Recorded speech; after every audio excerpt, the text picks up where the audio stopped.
In 1999, investors were told this company would never make money. Its stock collapsed, critics laughed, and headlines predicted its death. 2 decades later, it became one of the most powerful economic machines in human history. This is the story of how a small online bookstore turned into a global empire that reshaped how the world buys, works, and thinks about money. The story starts in 1994, in a small garage in Seattle. Jeff Bezos leaves a high-paying job on Wall Street after noticing a single statistic.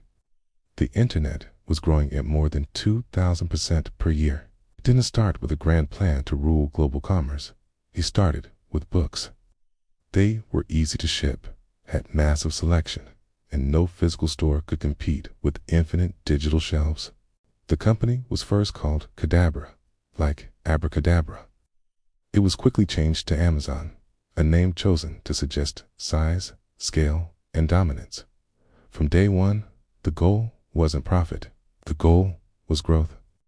Investors were told something unusual. Every dollar earned would be reinvested into making the company bigger, faster, and harder to compete with. In 1997, Amazon went public. The IPO raised about $54 million. The company was losing money, but Wall Street didn't care. This was the era of the dot-com boom. Growth mattered more than profit. Speed mattered more than stability. Amazon expanded beyond books, music, movies, electronics, toys, and eventually almost everything you could imagine. The strategy was simple but aggressive: lower prices, faster shipping, wider selection. This created a powerful loop. Commerce attracted more sellers, created more choice. More choice brought even more customers. By the early 2000s, Amazon was no longer just a store. It was becoming a system. Warehouses multiplied across the country. Algorithms tracked buying behavior. Data became as valuable as inventory. Then came a move that changed the company's future forever. In 2006, Amazon launched Amazon Web Services, or AODAS. At first, it looked like a side project, renting out computing power to developers and startups. But behind the scenes, it was building the digital backbone of the modern internet.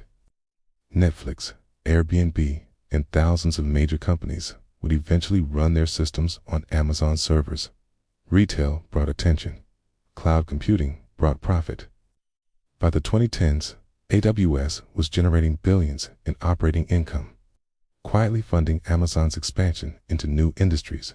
But growth at this scale created pressure. In the early 2000s, Amazon nearly collapsed during the dot-com crash. Its stock fell more than 90% from its peak.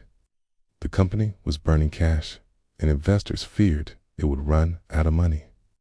Bezos made a critical decision. He cut costs, closed projects, and focused on efficiency.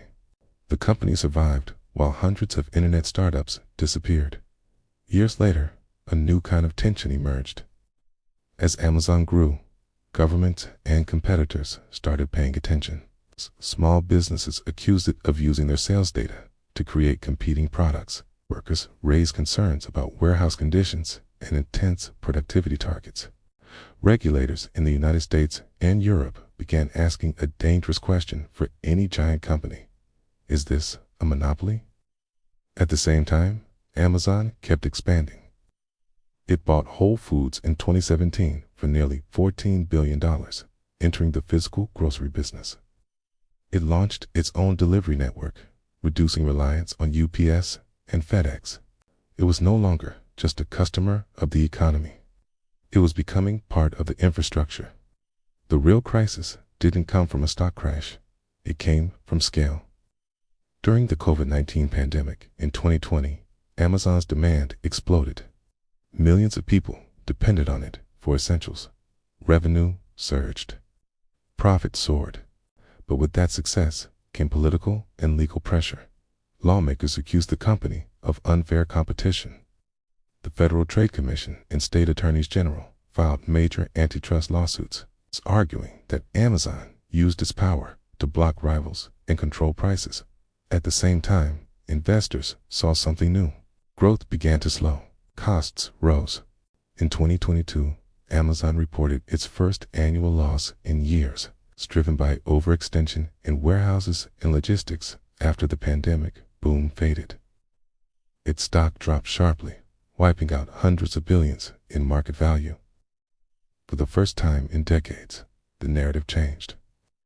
The company built for endless growth was forced to shift toward efficiency, layoffs, and cost control. By the mid-2020s, Amazon remained one of the most valuable companies in the world. AWS continued to dominate cloud computing. The retail business still handled billions of packages every year, but the landscape around it was different. Governments were no longer passive. Competition from companies like Microsoft, Google, Walmart, and Chinese e-commerce giants intensified. The era of unchecked expansion was replaced by an era of scrutiny. Winners included investors who believed early and held through volatility. Cloud customers who built global businesses on Amazon's infrastructure. And consumers who benefited from lower prices and faster delivery.